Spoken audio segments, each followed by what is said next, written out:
दोस्तों, तेजस्वी यादव हर घर नौकरी कैसे देंगे, पैसे कहां से लाएंगे, रोड मैप क्या है इस पूरे काम को करने के लिए, आखिर ब्लूप्रिंट क्या है, ये सभी सवालों के जवाब तेजस्वी यादव ने आखिर दे दिए हैं। उल्टा चश्मा यूसी पर प्रज्ञा मिश्रा से बातचीत करते हुए तेजस्वी ने बताया है कि आखिर वो किस तरह से बिहार में लोगों को नौकरियां देंगे, इसके लिए रोड मैप क्या है, और साथ ही बिहार में रेवेन्यू जनरेशन पर भी उन्होंने अपनी बात कही है। सबसे पहले आप उनका बयान सुनिए। लेकिन इधर कहा जा रहा है 10-10 हजार रुपए महिलाओं को दिया जा रहा है और इससे खेल बदल जाएगा, खेल पलट जाएगा। हम तमाम गोदी मीडिया पे देख रहे हैं हेडलाइंस। आपको क्या लगता है, क्या ये 10,000 रुपए जो रोटी रोजगार नहीं दिया, मुंह बंद करने के लिए दिया जा रहा है क्या? रिश्वत है।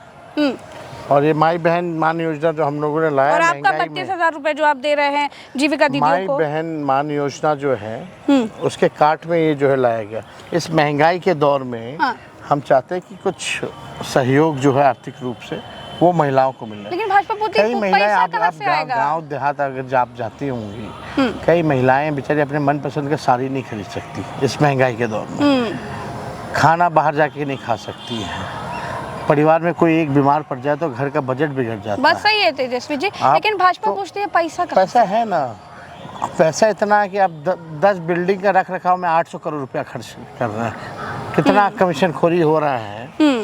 तो सही पैसे का सही उपयोग हम लोग करेंगे। अच्छा, अब देखें ऐसा है। और ये भी नहीं, रेवेन्यू जनरेट हम कैसे करेंगे ये भी प्लान। बहुत लोग पूछ रहे नौकरी कैसे दीजिएगा। हाँ, हर घर सरकारी नौकरी ये कैसे पॉसिबल, इतना करोड़ हो जाता है, परिवार कहाँ से लाइएगा। 2-3 दिनों में इसका ब्लूप्रिंट भी हम लोग रखने जा रहे हैं कि कैसे देंगे, और ये भी बताएंगे साथ साथ कि बिहार का रेवेन्यू कैसे बढ़ेगा। अच्छा, ये भी बताया जाएगा।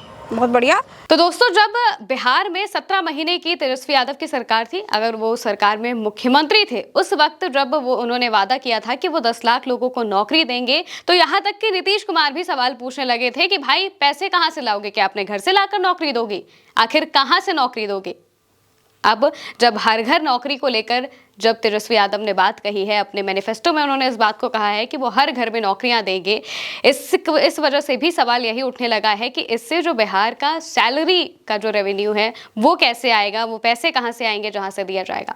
इसको लेकर तेजस्वी यादव ने सीधे से यही बातें बताई हैं कि कैसे जो बिहार है वहां पर जब सरकार को अपने तरीके से काम करना होता है, जब उन्हें वोटों को खरीदना होता है तो पैसे आ जाते हैं।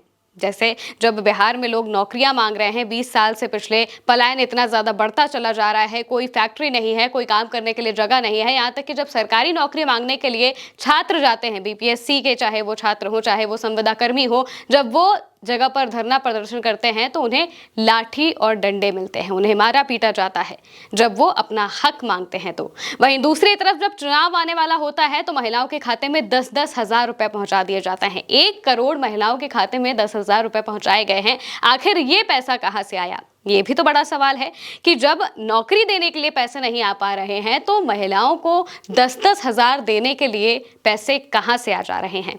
इन्हीं सब चीजों को बताते हुए तेजस्वी यादव ने कहा है कि वो सिर्फ लोगों को नौकरी देने पर ही बात नहीं करेंगे, बल्कि बिहार का रेवेन्यू जनरेशन कैसे हो इस पर भी वो अपनी नई चीजें बताएंगे, करेंगे काम उसी हिसाब से। और साथ ही उन्होंने ये भी बताया है कि वो बिहार में एजुकेशनल सिटी चाहते हैं, एजुकेशनल एक एरिया चाहते हैं जहां पर जो लोग हैं, जो बच्चे हैं, वो वहां पर आके पढ़ सके और उन्हें पटना या फिर अलग अलग जगहों पर ना जाना पड़े, खासकर बिहार से बाहर ना जाना पड़े, कोटा जैसी जगहों पर। इस वजह से वो चाहते हैं कि बिहार के अंदर ही एजुकेशन के लिए एक ऐसा स्ट्रक्चर तैयार किया जाए जिससे जो बच्चे हैं वो आकर उन जगहों पर पढ़ सके और अपने जो काम करना चाहते हैं वो चीज़ें भी कर सके।